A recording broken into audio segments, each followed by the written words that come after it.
Muy buenos días, queridos amigos. Sean bienvenidos a una edición más de El Revisionista. Hoy día nos toca abordar una figura sumamente querida, sumamente importante para el sur cuyano, fundamentalmente incluso para la historia de la diócesis de San Rafael, cuya personalidad se podría decir que está dentro de la génesis de la misma, puesto que lógicamente no, en ese momento no existía la diócesis como tal.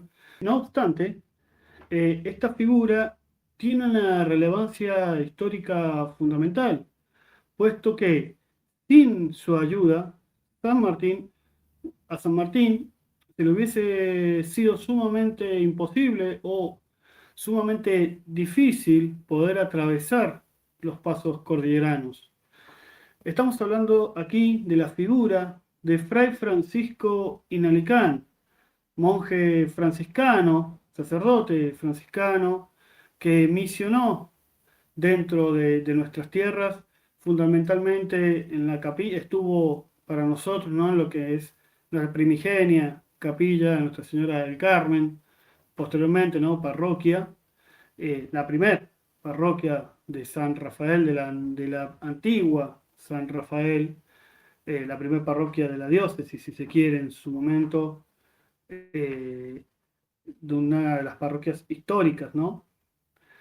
Ahora bien, ¿qué tiene que ver Fray Francisco en Alicán con el general José de San Martín y justamente, ¿no?, la campaña, la magna campaña libertadora? Entender la verdadera dimensión justamente, ¿no?, del desafío que enfrentó nuestro gran general, nuestro gran capitán, el general José Francisco de San Martín, eh, al asumir la gobernación e intendencia de Cuyo, resulta indispensable justamente observar la crudeza del territorio a finales ya del siglo XIX, ¿no?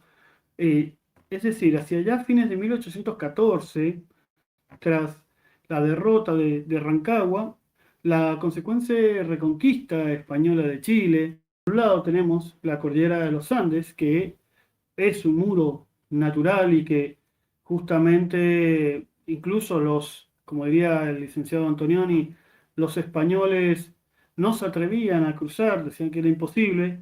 No obstante, ya muchos vaticinaban el inminente dominio, ¿sí?, de que va a ser San Martín de la Cordillera al trasposarla, ¿no?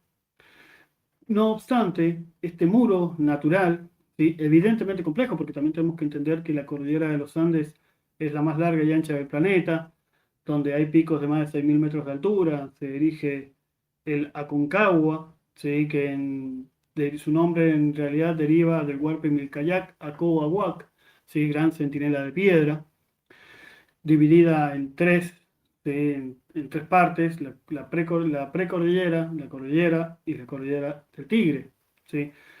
Es a su vez un sistema de rutas comerciales, ¿sí?, porque los pasos cordilleranos también hay que entender que, si bien la cordillera solamente podía ser cruzada en verano, incluso hasta en nuestros días es imposible traspasarla en invierno, sea a lomo de mula, salvo que vayamos, ¿sí?, por los pasos, por la ruta, ¿no? Y aún así el paso muchas veces está cerrado.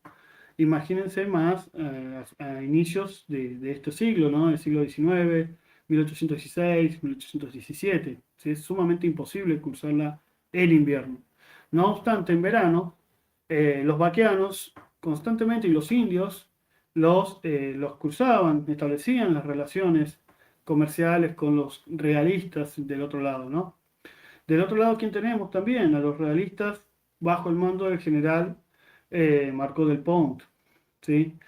Eh, ya hacia este lado de la cordillera, del lado argentino, el directorio, ¿sí?, ya ejercía su autoridad, pero más allá del río Diamante, el poder burocrático de Buenos Aires se desvanecía por completo. O sea, el directorio tenía, se podría decir, una autoridad casi exclusiva sobre los oasis irrigados de Mendoza, San Juan, San Luis, ¿sí? No obstante, más al sur era sumamente difícil trasladarse por los malones, ¿sí?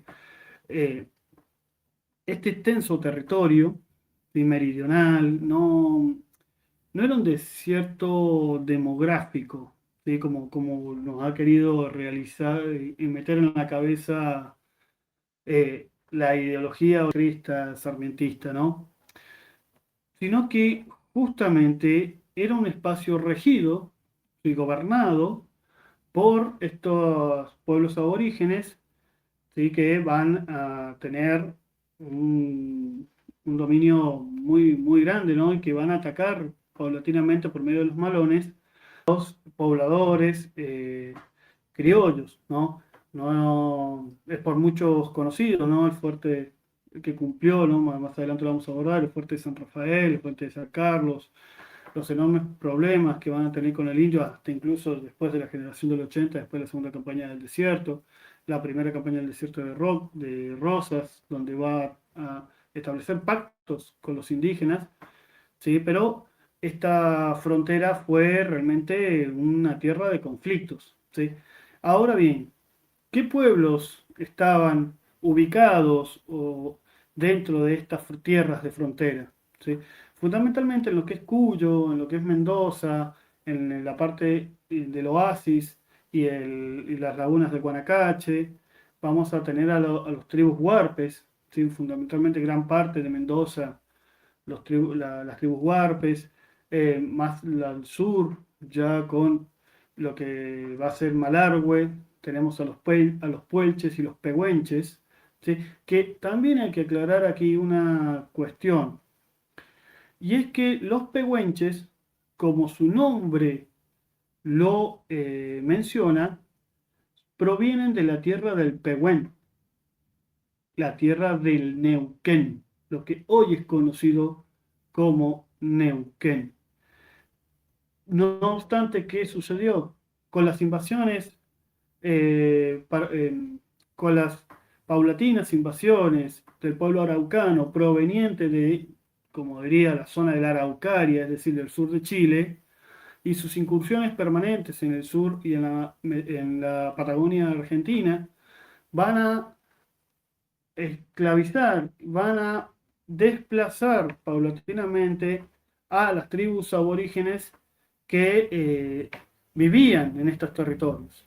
Es decir, en la parte de la Patagonia, además de tener a los Zona, los Selknam, ¿sí? Y diferentes tribus menores, en gran parte estaba dominada por las tribus tehuelches y en el caso de la zona del Neuquén, los pehuenches se van a ver obligados a replegarse y emigrar hacia tierras del norte, particularmente lo que es hoy Malargüe, ¿sí? Pero los verdaderos ocupantes de la zona del Neuquén eran, además de tehuelches, pehuenches, ¿sí? El pueblo mapuche viene después, sobre todo después, ¿no? Más adelante con la gran invasión del cacique Calfulcurá, que será después el abuelo de este santo argentino que fue Seferino Namuncurá, ¿sí? Habiendo aclarado esta situación, se entiende mejor cómo la frontera mendocina continuaba siendo un espacio geopolítico sumamente importante. Si San Martín pretendía organizar un ejército regular, proyectar el plan continental hacia el Pacífico, eh, obviamente que necesitaba garantizar la absoluta impermeabilidad de su retaguardia. Es por eso que nuestro gran capitán pensó en absolutamente todo. ¿Por qué? Porque al avanzar hacia Chile, si San Martín no tenía bien cubiertas las espaldas, de la Serna podía bajar incluso desde el Perú hasta Córdoba, como él tenía planeado, obligando a nuestro general a retroceder, enfrentarse con él y marchar victorioso, segundo la Serna, hasta Buenos Aires y sofocar la rebelión, sofocar este movimiento independentista. Entonces, ¿qué tuvo que hacer nuestro gran capitán? En primera instancia, modificar el plan continental, puesto que ya en 1820 va a morir Manuel Belgrano, el gran general Belgrano, Por lo cual San Martín va a ver que ese movimiento de pinzas original proyectado no se iba a poder concretar y en su lugar queda cuidando su espalda en la parte de Salta y demás, nuestro general Martín Miguel de Güemes. ¿Sí? Los gauchos de Güemes eran la primer barrera que debería atravesar de la Serna y que no pudo atravesar. ¿Sí? No obstante, tenemos las próximas barreras que son desde el sur. ¿Sí? Que para ello nuestro gran capitán debió justamente negociar por medio del Parlamento con los aborígenes. Y esto no es nada nuevo. España siempre respetó la primacía y la jerarquía de los caciques para sus tribus. De hecho, los parlamentos era algo común. Esto lo nombra mucho Vicente Sierra, ¿sí? Eh, donde lo nombra también Carlos Ibarguren, donde justamente San Martín, teniendo en cuenta ese respeto que tenía España de manera legal de los caciques, San Martín va a negociar, como diría el licenciado Antonioni, ¿no? Ellos eran príncipes de sus tierras, entonces por ello debía San Martín garantizarse el acceso por sus territorios, el permiso por sus territorios. ¿Sí? Entonces, a su vez, acá tenemos otra razón. El éxito de la emancipación americana no solamente iba a depender, ¿no? de la forja, de los cañones, de la pólvora, de las municiones hechas por Fray Luis Beltrán, un gran sacerdote también franciscano, del cual dedicaremos un video más adelante, sino que también de una compleja diplomacia en este territorio de las leyes, bajo leyes indígenas, ¿sí? Que eso venimos hablando, ¿no? de los parlamentos, ¿sí? Entonces, los verdaderos estudiosos de los pasos meridionales, de los pasos cordilleranos, ¿sí? Como el Planchón, el Portillo, eh, en este caso, estaban ubicados en los territorios ocupados por los pehuenches, ¿sí? Entonces, para abordar su organización, es preciso distinguir a estas poblaciones cordilleranas de las parcialidades mapuches que veníamos hablando anteriormente, ¿sí? Como dijimos, eh, históricamente el pueblo mapuche tenía su asiento territorial en la vertiente occidental de los Andes, ¿sí?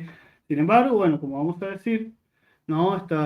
Estas invasiones paulatinas y este proceso de araucanización de muchas tribus indígenas dentro de la Patagonia va a motivar eh, el decaimiento de y el sometimiento de las tribus ya sea ocupantes desde muchos años antes, como los tehuelches, y muchos se van a tener que emigrar, como es el caso de los pehuenches, ¿sí?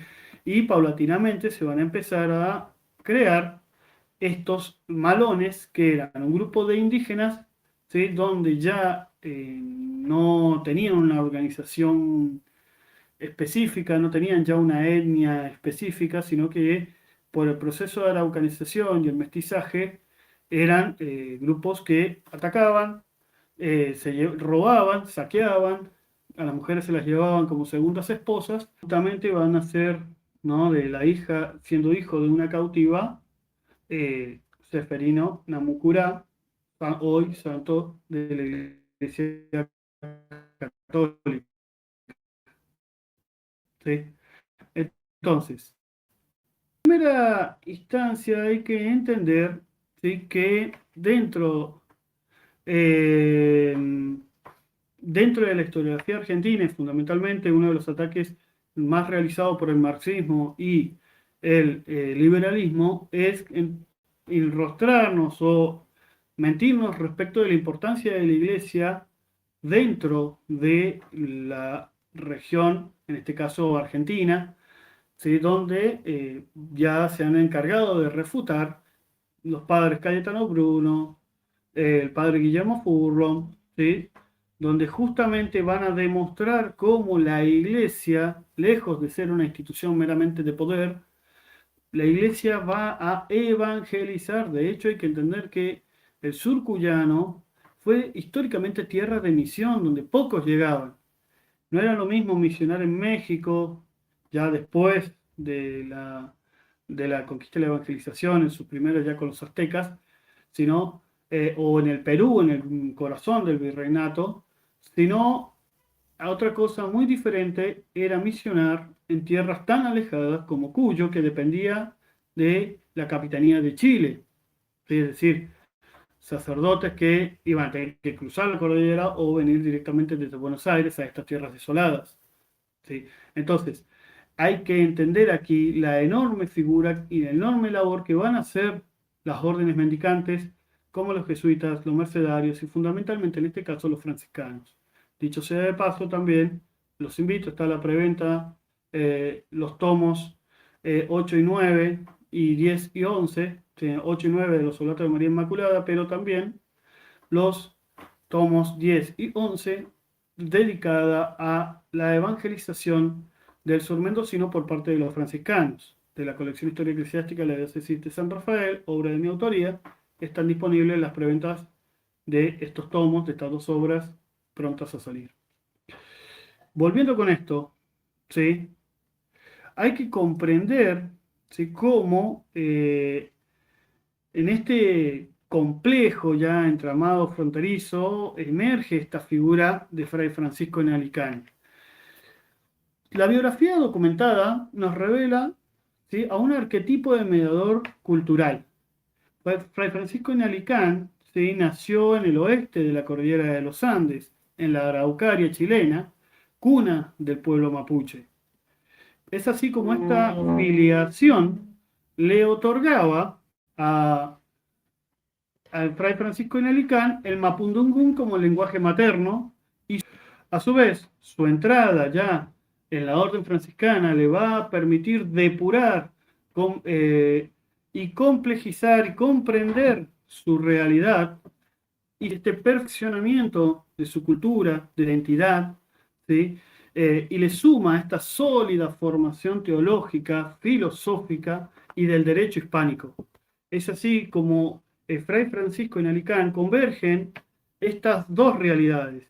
Aquel aborigen, ¿sí?, nacido dentro de este pueblo chileno, ¿sí?, que luego se convierte e ingresa al seno de la Iglesia Católica. Fray Francisco en Alicán, entonces, no era un simple traductor fonético al servicio de la gobernación, sino que justamente también entendía entonces el valor de la palabra empeñada en la tradición indígena y simultáneamente manejaba las categorías del pensamiento político hispano-criollo. La Iglesia Católica que le proveía entonces a este hombre una infraestructura diplomática bastante viva, bastante interesante, inserta en el territorio, supliendo a su vez la absoluta carencia de agentes estatales capacitados para dialogar con el mundo indígena, ¿sí? Entonces, en la figura de Fray Francisco de Alicán encontramos el complemento perfecto que es capaz de suplir a estas autoridades que podrían haberse trasladado a Cuyo y conversar con el indígena. San Martín vio en Fray Francisco en Alicán a este hombre, a este mediador completo, ¿sí?, donde se observa, ¿no?, la gracia y se observa la traducción, ¿sí? Entonces, ya en septiembre de 1816 existía, como dijimos, esa necesidad de asegurar la frontera que va a empujar a San Martín a convocar este parlamento, donde se va a llevar adelante en el fuerte de San Carlos. Es allí donde se va a trasladar el gobernador intendente de Cuyo junto con su Estado Mayor, donde van a compartir unos gratos momentos, conversaciones, muestras de destreza. Esto también lo muestra mucho Ibarguren, donde en su libro San Martín Íntimo nos manifiesta, ¿no?, las acciones realizadas, tanto como destrezas criollas y esta reunión con los caciques bajo la guía de Fray Francisco de Nalicán. Así como Fray Francisco de Nalicán va a ser este engranaje central dentro de esta cumbre diplomática. ¿Sí? Entonces, ¿qué tuvo que hacer Fray Francisco de Nalicán? Traducir la estrategia geopolítica de San Martín al universo conceptual pehuenche. Es decir, lo que los docentes llamamos la transposición didáctica. ¿Sí? Al momento de traducir, Fray Francisco de Nalicán también tenía que hacerles entender en qué consistía esta estrategia. ¿Sí? Es acá también donde tenemos la importancia de la guerra psicológica llevada adelante por San Martín, denominada la guerra de Zapa. El gran capitán sabía efectivamente que muchos de los caciques, muchas de estas tribus, tenían tratamiento comercial con los realistas, conocían los pasos cordilleranos mejor que nadie. Es así que San Martín les va a dar información falsa, diciéndoles que va a traspasar la cordillera por los pasos fronterizos del sur. Recordemos que la cordillera de los Andes disminuye su altitud desde la Patagonia hacia abajo. Es así que Fray Francisco de Nalicán, hábil traductor, va a trasladar este mensaje a los pueblos aborígenes y justamente va a lograr que estos le otorguen el permiso a San Martín para traspasar su territorio. ¿Qué va a lograr esto? Marcó del Pont va a dividir sus tropas y San Martín va a dividir su ejército por los 6 pasos cordilleranos más altos, desde el paso de Come Caballos, paso de Guana, el Planchón, el Portillo, el paso de los Patos, Uspallata, ¿sí? Que a su vez el grueso del ejército va a atravesar la zona del paso de los Patos, que es la zona donde se observan las cumbres más altas, el lugar menos pensado para atravesar con este gran bloque. ¿Sí? Es así que se logra con tal maestría que cuando Marcó del Pont se entera que San Martín ya ha cruzado los Andes, que incluso San Martín lucha en Chacabuco, es decir, tiene que atravesar los Andes y pelear. ¿Sí? Cuando ya Marcó del Pont se entera, ¿sí? Cuando los realistas ya se enteran que San Martín ha cruzado, San Martín ya está en Santiago, ha tomado la capital. ¿Sí? Sí, justamente donde cobra trascendencia la figura de Fray Francisco de Nalicán. No solamente como traductor, sino como evangelizador y perfecto conocedor de la importancia de la independencia y la emancipación americana. Resulta entonces un enorme error metodológico realizar o analizar el comportamiento de la Iglesia Católica en 1816 bajo el prisma del Estado seglar moderno, ¿no? Bajo la identidad y el pensamiento moderno, ¿no? De esta Iglesia como factor de poder, sino más bien como contribuidora a la gesta sanmartiniana y a la evangelización del pueblo. ¿Sí? Ahora bien, este análisis también demuestra que la orden franciscana poseía también su propia agenda geopolítica, que quiere decir la pacificación territorial. Si para los misioneros la guerra abierta entre el gobierno criollo y los pueblos pehuenches significaba el colapso de décadas de trabajo pastoral, el trabajo de evangelización. Implicaba, a su vez, una destrucción de las reducciones, la pérdida de vidas humanas y el fracaso de un modelo de integración cimentado en el Evangelio y en el derecho indiano. ¿Sí? Es así como entonces Fray Francisco de Nalicán colaboró con San Martín por convicción patriótica, pero también obró como un pacificador justamente de la defensa de las comunidades indígenas en los territorios. ¿Sí? Porque también él compartía su sangre con tribus aborígenes. ¿Sí? Acabamos de decir que era mapuche, de origen araucano, de origen mapuche. ¿Se entiende? Entonces, la institución eclesiástica, ¿sí? La iglesia, en definitiva, entonces, dentro de esta historia, es un dique de contención frente a las facciones extremas que ya en aquella época comenzaba a vislumbrar el exterminio militar como única posibilidad dentro de la frontera. Si lo que después van a ser los liberales de la generación del 80, Mitre, Sarmiento, Roca y sobre todo Roca, con la segunda campaña del desierto, donde justamente lo único que buscaron y lo único que querían era destruir al indígena. El gaucho Martín Fierro de José Hernández lo evidencia claramente. ¿Sí? La idea era erradicar al indígena y erradicar al gaucho, porque para ellos no eran seres pensantes, no eran seres intelectualmente correctos para la población que querían formar dentro del territorio argentino, ¿sí? De ese Estado moderno. Entonces es ahí donde se ve esta contraposición. La iglesia evangelizadora, históricamente evangelizadora, la iglesia que trabaja con el indígena, con el gaucho, y en estos territorios de frontera y por la independencia americana, y después eh, el Estado liberal, el Estado de Mitre y Sarmiento, de la generación del 80, que quiere erradicar y aculturalizar, a educar al soberano, como diría Sarmiento, bajo principios foráneos como los principios ingleses. ¿Sí? San Martín entendía justamente como heredero de la tradición hispano-católica que el aborigen no era su enemigo, el aborigen era su igual. Es por eso que él también los reconoce como príncipes de su tierra. Por ello también celebra este parlamento. ¿Sí? Y Fray Francisco Nelicán, volvemos con esto, es el medio por el cual se logra esta negociación, se lo concreta el paso de San Martín por los territorios de Cuyo.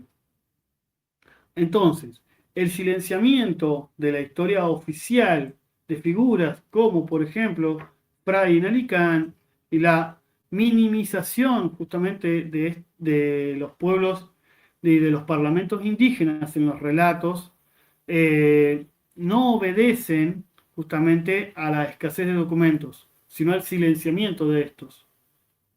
Es decir, hay muchísimos documentos, como ya lo han mostrado en diferentes libros, ya sea en la biografía del general San Martín o los archivos históricos, donde era común estos parlamentos, ¿sí? No obstante, Mitre, Sarmiento lo niegan, ¿sí? Lo negarán paulatinamente y invisibilizarán la figura de la iglesia y la figura de estas negociaciones entre los jefes militares como San Martín, el libertador de América, y los pueblos aborígenes, ¿no? Entonces, para esta narrativa liberal, para la narrativa de la generación del 80, la independencia tenía que ser una gesta puramente militar, encauzada en los ejercicios de corte europeo, ¿sí? Sobre una geografía vacía. Es decir, admitir que la estrategia de San Martín dependió de complejas negociaciones con los pueblos indígenas y soberanos y que un sacerdote franciscano nacido en Chile, para ellos era algo que tenía que quedar fuera de la historia oficial. No podía ser concebible para Mitre que esto fuera posible. ¿Sí? ¿Por qué? Porque iba a justificar entonces que los aborígenes podían establecer tratos con el hombre blanco. Lo va a decir durante muchos años, incluso prueba de ello, por ejemplo, a ver, de los tratos entre los aborígenes y los criollos. Tenemos el caso del indio Catriel con Juan Manuel de Rosas, donde el indio Catriel, así que Catriel, da enormes una gran defensa de su amistad con Juan Manuel de Rosas, que nunca lo ha engañado, ¿sí? Entonces, no estamos hablando de gente ignorante, ¿sí? Se podía llegar a un acuerdo con el indígena, que de hecho muchos lo hicieron, San Martín, Rosas, por ejemplo.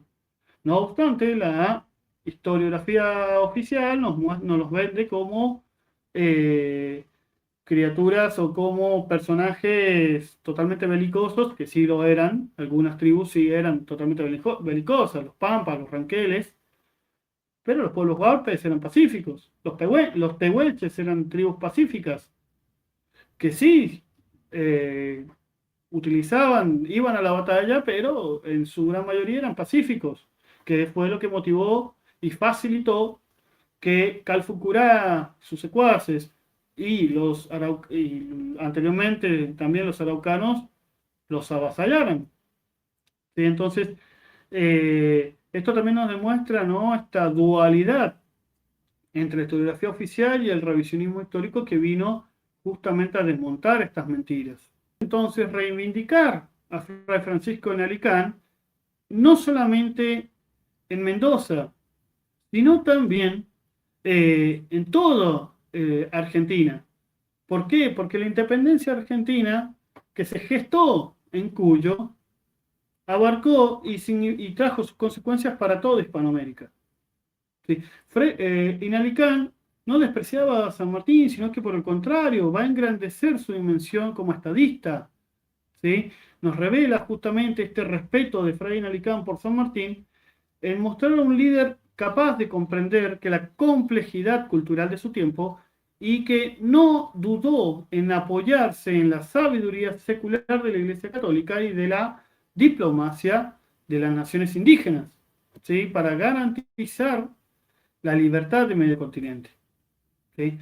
Entonces, volvemos con esto, ¿no? Fray Francisco de Alicán es muy querido y es un personaje muy entrañable de la historia y de la historia eclesiástica de Cuyo.